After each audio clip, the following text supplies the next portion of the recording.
Irmãos, é com alegria que em mais um momento a Sociedade Espírita Jesus nos oportuniza esse momento de reflexão, esse momento de estudo, essa oportunidade de estarmos juntos, refletindo sobre uma passagem do nosso Evangelho segundo o Espiritismo. Antes mesmo de darmos início à nossa reflexão, ao nosso estudo, gostaríamos de convidar os nossos irmãos a elevarmos o nosso pensamento a Deus, nosso Pai, a Jesus, nosso Mestre, a equipe espiritual que nos sustenta na realização das nossas tarefas, para pedirmos o amparo, a assistência, a proteção dos nossos irmãos, para que possamos estar atentos, receptivos, buscando a compreensão daquilo que nos é oportunizado nesse momento, como uma oportunidade de crescimento, de evolução, de melhor entendimento dos aspectos que dizem respeito à nossa caminhada numa existência física, servindo de base para a nossa transformação moral, grande objetivo nosso na caminhada física. Agradecidos por mais essa oportunidade, em nome de Deus e de Jesus, então, damos por aberta a nossa atividade, que assim seja. Então, meus irmãos, após essa pequena rogativa, o tema que nos foi proposto para a nossa reflexão esta noite é o ponto de vista. A referência para a nossa reflexão está lá nos itens de 5 a 7 do capítulo 2 de O Evangelho segundo o Espiritismo. Como todos nós sabemos, né, uma das obras básicas da nossa doutrina espírita. Então, naturalmente, quando vamos iniciar uma reflexão, um estudo em relação a algum assunto, o ideal é que, inicialmente, façamos a definição para que possamos acompanhar e refletir de forma adequada em relação ao assunto que abordamos, né? E ponto de vista, o dicionário nos coloca como sendo opinião própria, modo particular de entender, julgar ou perceber alguma coisa. E a nossa reflexão, então, está diretamente relacionada a essa definição, naquilo que Kardec nos traz como oportunidade de reflexão sobre a questão dos aspectos que dizem respeito à vida, tanto a vida material como a vida espiritual, o entendimento que vamos ter em relação a esses dois aspectos, que é o que vamos desenvolver durante a nossa reflexão. Então, o ponto de vista, e a gente vai ter a oportunidade, como dissemos, de fazer esse acompanhamento, essas análises, servindo de base para que possamos, como dissemos na prece de abertura, bem direcionar a nossa caminhada na presente reencarnação. Então, a ideia clara e precisa que se faz da vida futura nos proporciona uma fé inabalável no futuro.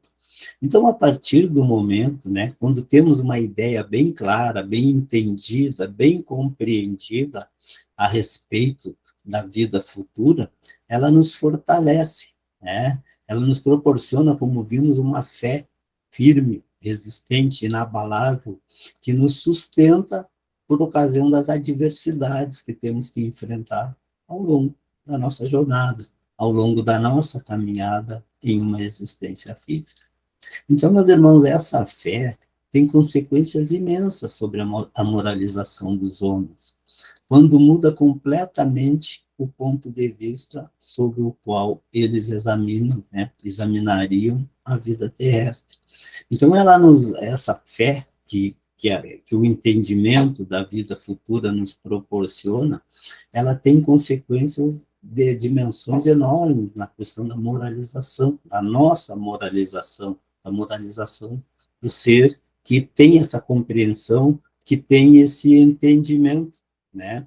Porque ela muda completamente o ponto de vista no qual, né, examinariam a vida terrestre. A gente vai ver de uma forma mais ampla, de uma forma que nos conforta, e a gente vai ter essa oportunidade nos momentos de dificuldade, nos momentos de dor. Então, para aquele que compreende a respeito da vida espiritual, ainda que de forma parcial, a vida corporal não é mais que uma passagem, uma curta estada em um país ingrato. Então, como vimos, quando a gente tem o entendimento, a compreensão da vida espiritual, né, que nós não nos encontramos ou nós não nos identificamos apenas como seres materiais, digamos assim, nós vamos ver que a questão da moralidade, a que compete a nossa evolução, a nossa transformação, o nosso crescimento, então, ela tem um papel fundamental nesse aspecto. Então, quando a gente entende bem, quando a gente compreende e põe em prática isso que nos é proporcionado, o ensinamento, os conhecimentos que a doutrina espírita nos proporciona. Então, as dificuldades, né, e as tribulações da vida, elas não são mais que incidentes que recebem com paciência, porque sabe que são de uma pequena duração que devem ser seguidas de um estado mais feliz. Então, a partir do momento que a gente compreende essa questão da vida futura, da vida espiritual, que nós não somos só matéria, ao nos depararmos com as dificuldades, com as tribulações que fazem parte da nossa caminhada, a gente encara de uma forma mais, digamos assim, ou com maior resignação, com maior compreensão, com maior entendimento, né, de um estado mais, seguida de um estado mais feliz, onde temos a compreensão de que aquilo é temporário e que, a partir da nosso retorno à pátria espiritual, novos horizontes, novas oportunidades, novos horizontes surjam, se renovando oportunidades. Né? Então, é importante a gente ter essa compreensão, esse entendimento, que nós não nos limitamos àquilo que diz respeito única e exclusivamente à existência atual. Então, a partir de então, a morte não tem nada mais de apavorante. E não é mais a porta do nada, mas a libertação que abre ao espírito, que parte então, a libertação que abre ao espírito que parte a entrada, né, em uma morada de felicidade e de paz. Porque, normalmente, quando não temos essa compreensão, essa visão da vida futura, da continuidade da vida, né, há a tendência de por nada. E isso é desesperador para aquele que permanece. Quando um ente querido seu, um familiar, um amigo, enfim, alguém que faz parte do seu círculo de amizades, ou mesmo familiar, retorna à pátria espiritual. Então, a partir do entendimento, da compreensão da vida futura, da vida espiritual, né? Então, essa porta do nada, ela se fecha, porque ela não existe, porque na realidade só está no nosso ponto de vista, quando não temos o entendimento adequado de que a vida continua, né? Então, a partir daí, surge a possibilidade de um reencontro, de tanto aquele que está partindo se reencontrar com quem já partiu, antes que, antes que ele, né, que está partindo agora, quanto para quem fica, que vê a possibilidade do reencontro, que não é o fim, não é a destruição do ser, e sim apenas de parte daquilo que constitui o ser, que constitui uma pessoa, que é o seu corpo físico, né? Então, veja o quanto muda a nossa forma de entender e de compreender a vida a partir da compreensão, do entendimento da vida espiritual. Então, tendo consciência que está em um lugar temporário e não definitivo, recebe as inquietações da vida com mais indiferença. E disso resulta para ele uma calma de espírito que lhe atenua a amargura. Então, a partir do momento que temos esse entendimento, que temos essa compreensão, né, que estamos em um local temporário, ou seja, na existência física, estamos temporariamente. Retornaremos à pátria espiritual. Como vimos anteriormente, não é a porta do nada a morte. É o retorno à verdadeira vida do espírito, que é a vida espiritual. Porque temos que ter a consciência, o entendimento que estamos transitoriamente em uma existência física e que a verdadeira vida é a vida espiritual. Né? Então é importante, e a gente vê situação de uma forma diferente, quando bem compreendemos essa relação entre a vida espiritual como continuidade da vida física, ou seja, o ser não perde a sua existência, e só material, mas espiritualmente ele segue a sua jornada. Então é importante que, pelo simples fato de duvidar da vida futura, o homem dirige todos os seus pensamentos para a vida terrestre, sem nenhuma certeza quanto ao futuro, dá tudo ao presente. Então, veja, quando temos realmente essa dúvida, né, pelo fato de duvidarmos, de não acreditarmos, de não compreendermos e não entendermos, dentro do aspecto que estamos vendo, ponto de vista, se esse é o nosso ponto de vista, então nenhuma certeza quanto ao futuro. Se dá tudo ao presente. E aí entra a questão do desespero, da não aceitação das adversidades, das dificuldades que temos que enfrentar. Porque para nós, quando nosso ponto de vista é única e exclusivamente em relação à vida material, vejo o quanto é difícil encarar as adversidades. Eu preciso ser feliz, mas como a gente vai ser feliz em uma única existência, né? Como nós vamos conseguir edificar a nossa felicidade? Porque é importante que a felicidade nós não vamos ganhar, nós precisamos edificá-la. E como em uma única existência? O quanto é difícil quando o nosso ponto de vista, a nossa maneira de ver a vida se aprisiona à questão apenas da vida material, apenas a vida presente, né? Então, não admitindo nenhum bem mais precioso do que os da terra, torna-se qual criança, que nada mais vê além dos seus brinquedos.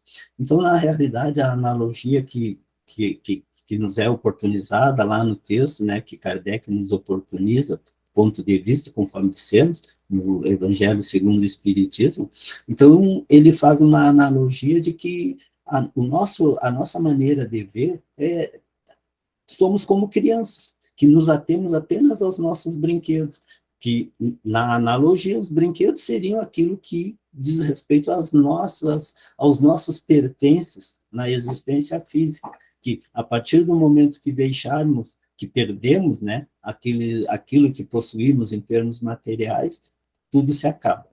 É um fator gerador de desespero, de desânimo, enfim, de tristeza, de abatimento, e veja como fica limitada a nossa compreensão em relação ao todo, a partir do momento que o nosso ponto de vista ele fica limitado a uma existência física, né?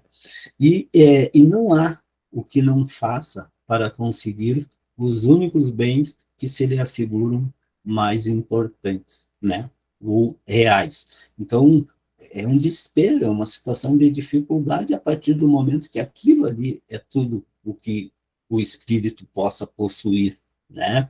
Mas é importante que verdadeiramente esses bens não, eles são instrumentos para a nossa evolução e Deus coloca ao nosso dispor para que possa servir de instrumento para que o espírito atinja a sua condição evolutiva adequada à nova reencarnação que nos encontramos. Então, qualquer perda lhe ocasiona ardente pesar, um engano, uma decepção, uma ambição insatisfeita, uma injustiça de que seja vítima. Então, tudo isso causa pesar. Não tem aquela questão da resignação, a questão do, bom, é temporário. E outra, conhecimento da lei de causa e efeito. A partir do momento que, bom, se eu estou passando por isso, é porque eu preciso. Deus, infinitamente justo e bom, não permite que um filho seu passe por situações de dificuldades que não mereça, que não tenha a necessidade de passar, seja por uma questão de expiação, seja por uma questão de provas, enfim, em qualquer das situações há uma necessidade de aprendizado, né, de reajuste com a lei. Então, todas essas situações de dificuldades são passageiras. E quando temos o ponto de vista do entendimento, da compreensão, da continuidade da vida espiritual, tudo fica mais fácil de ser compreendido e de ser aceito, de forma a não nos causar o desespero, a não aceitação, a revolta, que naturalmente a gente sabe que a revolta, e a doutrina espírita nos deixa isso de uma forma muito clara, que ela é uma dificuldade para a nossa evolução, para a nossa transformação, para o nosso crescimento como espíritos imortais. O orgulho ou a vaidade feridos são outros tantos tormentos que lhe transformam a existência numa perene angústia, causando-lhe desse modo, a si próprio, verdadeira tortura que o aflige. Então veja o quanto isso é causador de dificuldades para a nossa evolução, né? Nos abatemos, nos afligimos, nos paralisamos pelo ódio, pela revolta, pela não aceitação das dificuldades, quando não temos um entendimento completo das leis de Deus.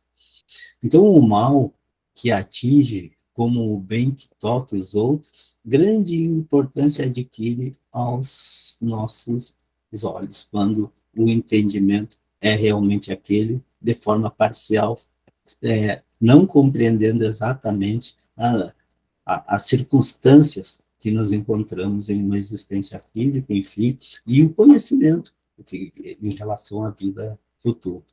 Então, o homem instintivamente procura o seu bem-estar, e embora certo de que só por pouco tempo permanecerá no lugar em que se encontra, cuida de estar aí o melhor ou o menos mal que lhe seja possível.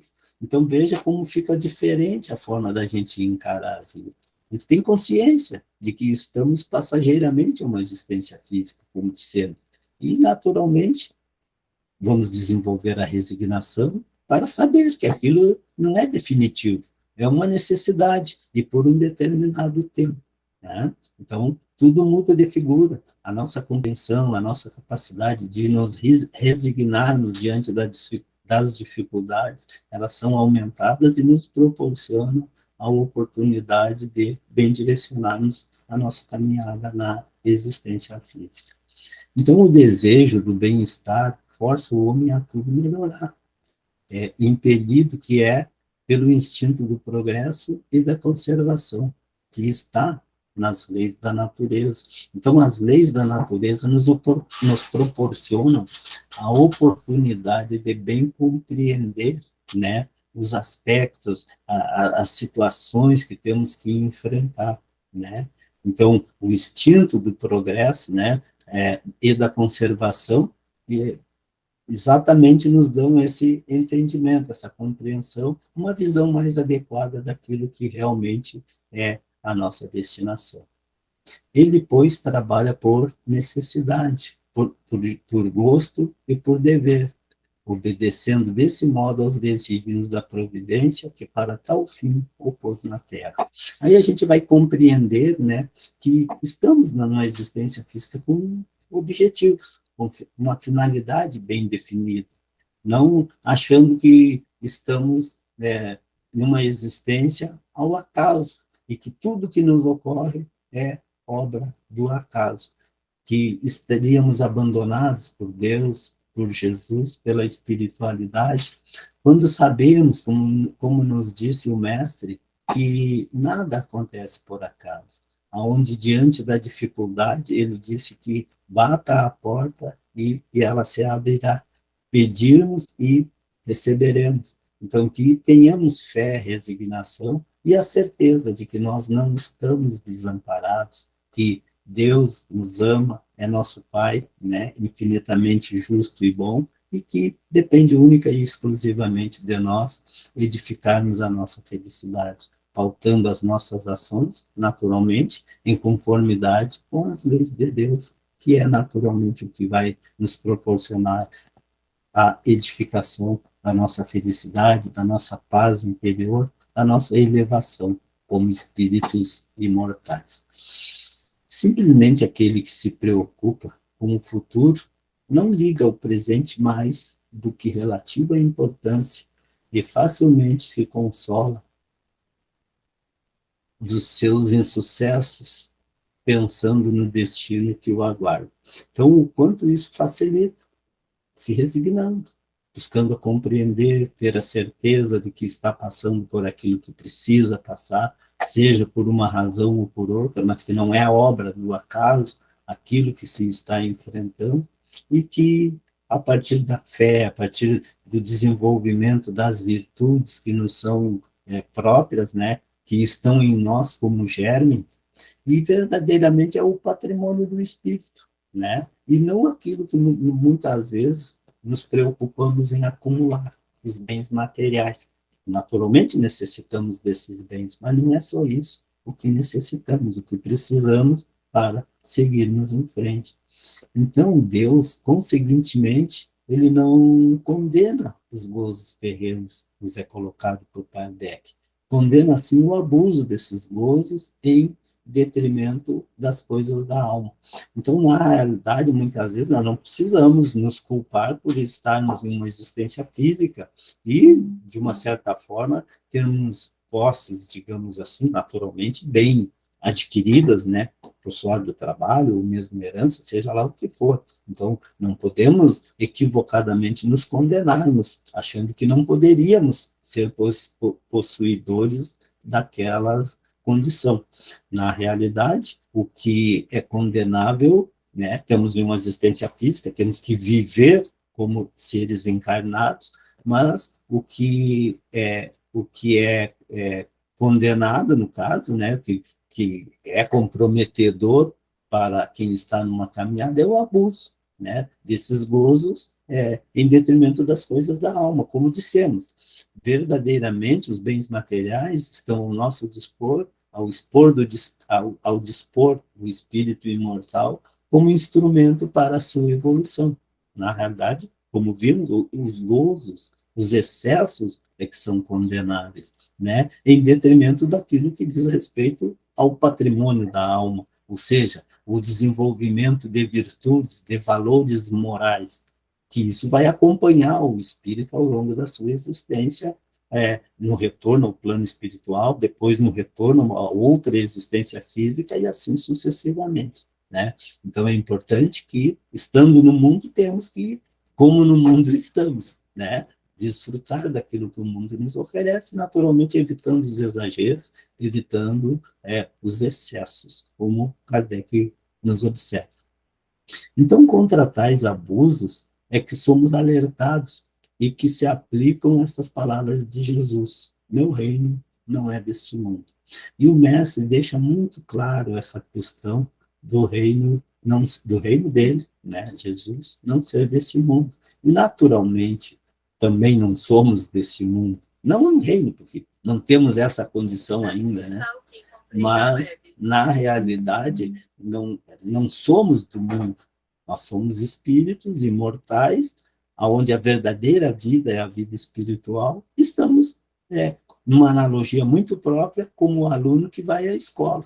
Estamos em uma escola para o nosso aprendizado. Final do ano, na analogia, né, o aluno retorna ao lar.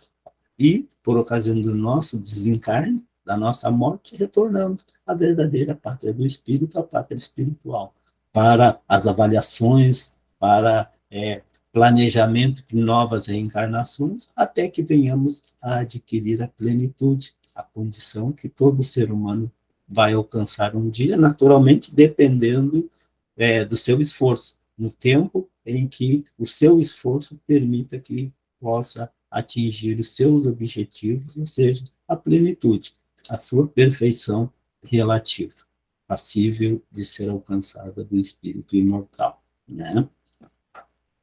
Então, aquele cujos pensamentos se encontram na vida terrestre assemelha-se ao pobre que perde tudo o que possui e se desespera. O espiritismo dilata o pensamento, ele rasga horizontes novos. Então, na realidade, aquele que se identifica, né, com a vida futura assemelha-se ao rico, que perde sem emoção uma pequena soma, ao passo que aquele cujos pensamentos se concentram na vida terrestre assemelha-se ao pobre que perde tudo o que possui e se desespera. Então vejam o quanto na analogia fica compreendida essa questão. Quando temos o entendimento da vida futura, as dificuldades, as dores, as adversidades, na analogia colocada como perder uma pequena quantidade, né? Algo pequeno, ele se coloca numa situação de que perdeu o mínimo, né? E quando estamos na condição de nos atermos apenas à questão da vida material, da vida física, nos assemelhamos a um pobre que, com pequenas posses, né? Ao perder essas posses, considera-se desprovido de tudo. Então, veja o quanto é diferente a forma de encarar esta questão da vida futura, a questão da vida espiritual, do espírito imortal, o que nos proporciona aprendizados de forma diferente. De todas as formas aprendemos, seja pelo amor ou pela dor, mas a partir do momento que temos a oportunidade de aprender pelo amor, por que passarmos pela dor? Mas são as nossas escolhas. Deus nos deixa livre, né, para fazermos as escolhas e de que forma vamos exercer o nosso aprendizado. Se pelo amor, quando ouvimos, quando já colocamos em prática, a partir daquilo que nos é colocado, estudando a doutrina espírita, estudando o Evangelho de Jesus, e já fizemos algo de imediato de acordo com essa forma, né?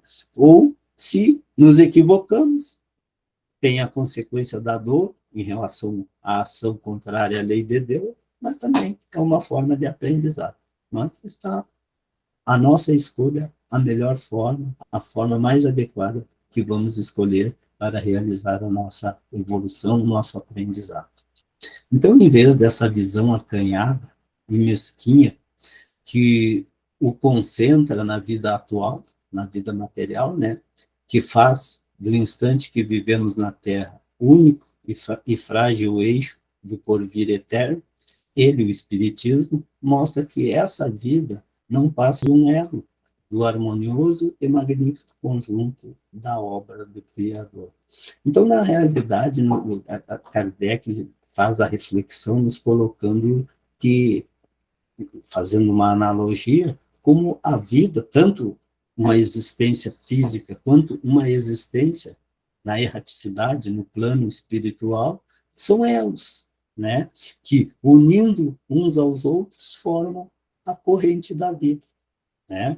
Então, não nos atermos apenas a um momento de dificuldade que nos encontramos, né? Porque essas dificuldades vão passar. É a oportunidade que o Pai está nos dando de evoluirmos, de crescermos, de nos transformarmos. Então, isso mostra a solidariedade que conjuga todas as existências de um mesmo ser. Todos os seres de um mesmo mundo e os seres de todos os mundos. É a grande oportunidade que temos de realizar a nossa tarefa de forma interligada, onde temos a oportunidade de conviver com os nossos irmãos, a oportunidade do reajuste, né? Onde muitas vezes essas dores, essas dificuldades, ou mesmo as felicidades, os momentos bons, de alegria, de satisfação, estão diretamente relacionados à lei de causa e efeito. A lei de causa e efeito, aquilo que tenhamos realizado ou deixado de realizar em outros momentos da nossa caminhada. Então, faculta, assim, uma base e uma razão de ser a fraternidade universal. Enquanto a doutrina da criação da alma por ocasião do nascimento de cada corpo, torna estranho uns aos outros todos os seres. Então, naturalmente, quando temos esse ponto de vista de que a vida começa a partir do nascimento daquele ser que se forma, né? Naturalmente, aquele ser está ganhando um corpo físico, mas o espírito que vai o animar, que o anima a partir desse nascimento, na realidade ele já existia. Ele está nesses elos, como vimos, que Kardec cita, como etapa da vida única, que é a vida do espírito, mas formada por elos caracterizados, né, pelas existências no plano físico e no plano espiritual. E é a vida única a que a doutrina espírita se refere. Então, esse conjunto, ao tempo do Cristo, os homens não o teriam podido compreender, motivo por que ele reservou para outros tempos o fazê-lo conhecido. Então, o mestre, na realidade, ele já poderia ter nos esclarecido, nos dado, nos fornecido os esclarecimentos correspondentes ao que nos é fornecido agora. Mas ele sabia que a nossa condição não suportaria tal entendimento, tal compreensão. E vejamos nós, façamos uma reflexão. Ainda que o mestre, ao tempo em que ele esteve entre nós, ele não relatou tudo que tinha que ser relatado, fazendo isso a partir da doutrina espírita, já ocorreu com ele aquilo que todos nós sabemos, como o mestre partiu da sua existência física.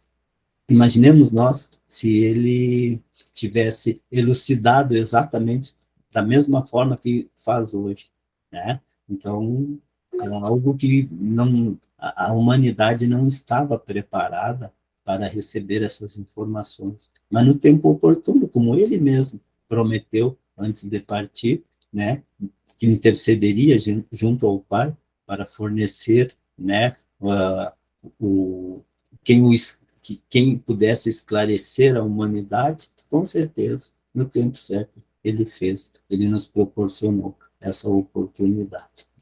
E para concluirmos, meus irmãos, de tudo que analisamos, é importante percebermos que devemos valorizar tanto os aspectos relativos à vida material, quanto aos que dizem respeito à vida espiritual.